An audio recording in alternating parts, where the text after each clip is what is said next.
Hey y'all, it's me, Marty. Merry Christmas. Yeah, I know. It's the end of June. But Merry Christmas anyway. It's good to have the Christmas spirit all year long. Actually, I decided to do a video to kind of get in the Christmas spirit and just to feel a little cooler because it's so hot. So, it is Wednesday, June 29th, 2022, and about 4 p.m. and I'm home. I got home. When did I get home? Lose track of my days.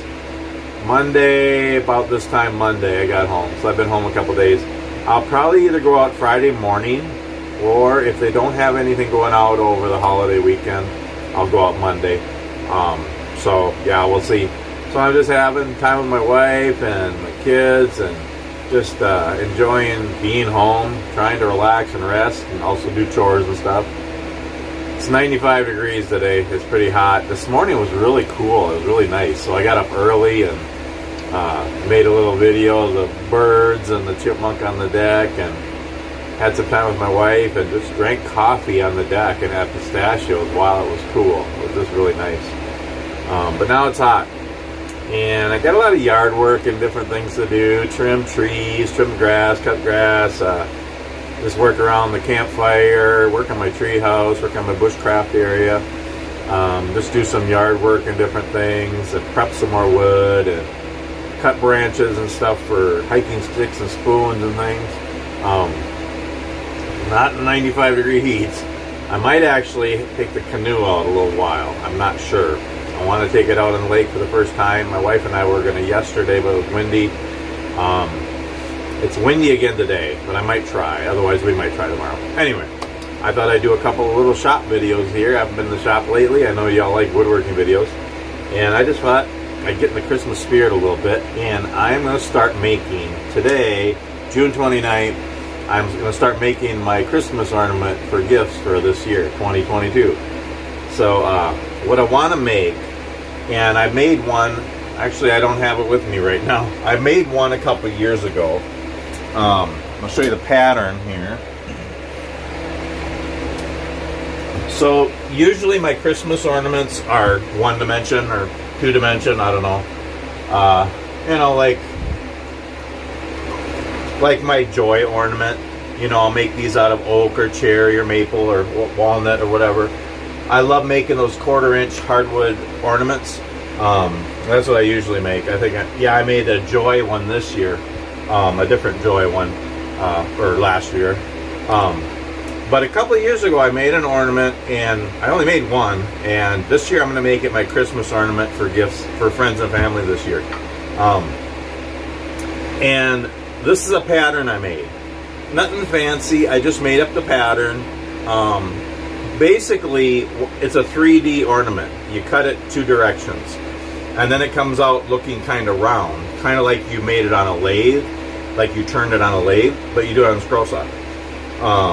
So it looks like just a, just a nice little ornament. I just have that pattern. But then I put a cross in it too.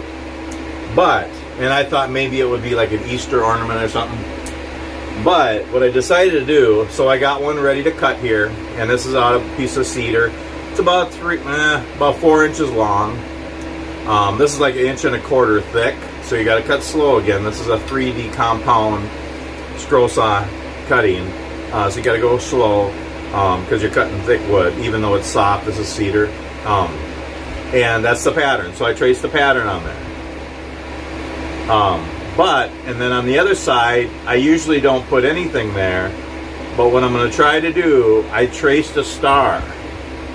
So what I'm going to try to do is cut the cross on one side, the star on the other side, and it'll be a neat Christmas ornament, I think, because kind of a Christmas Easter ornament together.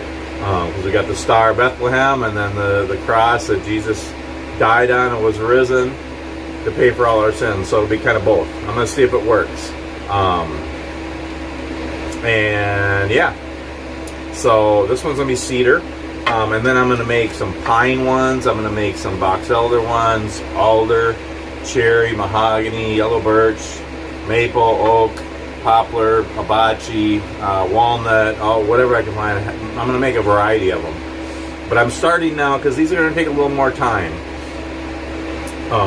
Because there's 2 inside cuts, and then you cut the shape of it, you know, 2 different directions.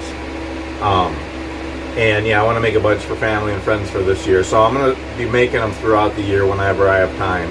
See if I can make 50 to 100 by Christmas. We'll see. And it's kind of fun to do that. I used to do that. I used to kind of make Christmas ornaments and Christmas gifts throughout the year just to be in the Christmas mood, you know, and then not be doing it all in November, December. But I thought it'd be a good day today. It's hot, so I thought I'd make one, and I'm going to show you how I make it. So I'm just going to put some music on, and I'll let you see how I make it. I'm not going to really do any more talking for the rest of the video, and maybe at the end we'll see. So we'll see how this turns out.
Okay, so there you are. Turned out pretty cool. So see, on that direction it's cross, and that direction it's a star.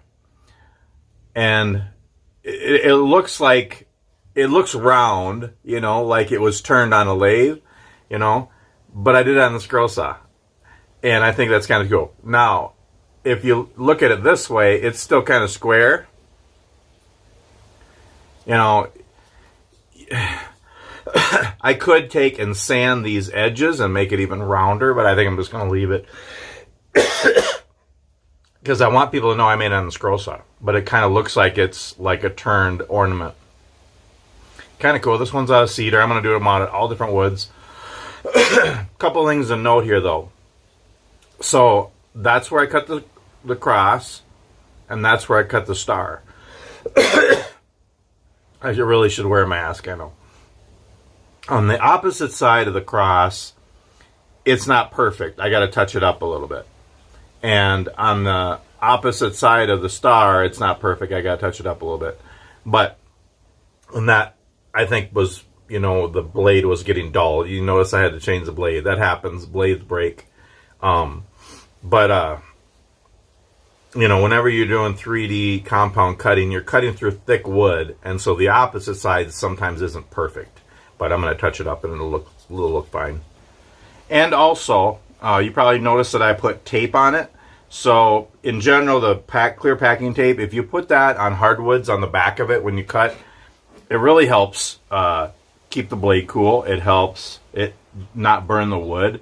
The blade lasts longer. It really does help. I do that on everything. And whenever, well, not all woods, but when it's like maple, cherry, you know, hardwoods like that. But the reason I put it on this time, I put it on a few times, it was to keep it together. Because when you're doing 3D compound cutting, you start cutting and all of a sudden it's starting to fall apart because it's in pieces. Well, and you could do that. You could just take the parts off. But then it's going to be kind of hard to cut because then you're cutting, you know, like this. It's not square anymore. So I keep it taped together. And I do that on all my kind of compound cutting things because it keeps it square. So it'll be on the table flat. Keeps it square and it's easier to cut. So yeah, cut one side and then tape it so you keep it square and it just cuts better. Yeah, and then again, when you're doing compound 3D cutting, take it slow. You know, this is cedar, so cedar, pine, it's not that bad, but still take it slow because you're cutting through like inch and a quarter, inch and a half stock. So take it really slow. And it's easier to cut along the line and cut it more accurate, and the blade won't break as easy either. So yeah, take it slow when you're doing compound 3D cutting and cutting thick stuff. So yeah. I wasn't sure if this would work to do a star and a cross in the same one, and I just think it's kind of cool. Yeah, I just like to have the cross and the star in things for Christmas. You know, I don't know. Remember Jesus' birth and his death and resurrection. So kind of a neat ornament. Lightly sand it up, touch it up a little bit, and I'll probably either dip them in tung oil or spray them. We'll see. But I'm going to make them out of all different kinds of wood. And yeah, so I just thought I'd make one and show you how I do it. And yeah, now I just got to make it like 99 more or so. If I can make 50 to 100 somewhere in there so I can give them to lots of family and friends for Christmas, will be fun. And yeah, help me feel a little cooler because it's warm. It's, yeah, not my season, that's for sure. But anyway, yeah, a little Scrollsawn 3D compound cut Christmas ornament with 2 inside cuts. You know, the Bethlehem star and the cross, Calvary. So I thought that was kind of cool. So, and what I'll do actually is I'll drill a hole right on the top here to put a little string in to hang it on a tree. What you know what's really neat about Christmas ornaments too, and I like making them, and they can be any kind of ornaments. There's thousands of patterns out there for ornaments for all different things. You can, because people hang them from their rear view mirror in their car. They hang them on the window in the house and just hang them around the house and stuff. And we have ornaments that are just hanging around all year. But yeah, so it's kind of neat. So anyway, decided to share this. So yeah, if you like this video, please give it a thumbs up. Watch my other videos. I hope you're encouraged and inspired. I hope I help you smile. And yeah, do a couple more videos in the shop this weekend. I just haven't been in the shop much. Just been so busy working on the road, and when I'm home, I'm doing other stuff. But I got a couple other things I'm gonna work on too, and yeah, maybe make a couple videos and stuff. So hope you're all doing well and staying cool. And yeah, we'll see you next time. Thanks so much for watching.